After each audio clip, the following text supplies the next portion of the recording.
Na duhet një profil maksimalist politik dhe me aftësi të spikatur për të mos i pushuar goja, që natyrisht është Elisa Spiropali.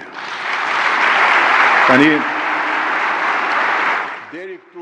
vetëm një ditë pas përplasjes së fortë me kryeministrin Edi Rama, Elisa Spiropali ka dalë publikisht me një mesazh sfidues, të drejtë për drejtë dhe me tone të forta ndaj kreut të qeverisë. Më përjashto. Reagimi i saj në Facebook shihet si kundërpërgjigje e hapur ndaj kreut të qeverisë, pasi vetëm një ditë më parë ai ironizoi qëndrimin e saj duke i quajtur çarçaf.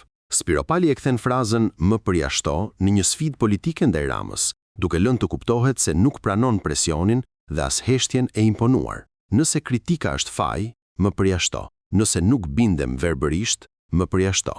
Nëse kërkoj merit dhe garë, më përjashto. Shkruan ajo, duke goditur modelin e drejtimit që sipas saj po sundon sot Partinë Socialiste. Në mesazhin e saj, Spiropali sulmon atë që e quan drejtorokraci, ku pushteti administrativ dhe kontrolli burokratik kanë zëvendësuar debatin politik dhe përfaqësimin. Ajo thekson se mos pajtimi nuk është tradhti, por forma më e lartë e besnikërisë, ndërsa bindja e verbër nuk është unitet, por nënshtrim. Mesazhi final ndaj Ramës duket i qartë. Nëse fjala ndëshkohet dhe kritika trëmb pushtetin, atëherë përgjigjja e saj është vetëm një: më përjashto. Një dalje e fortë që e kthen përplasjen me Edi Rama në krizë të hapur brenda socialistëve.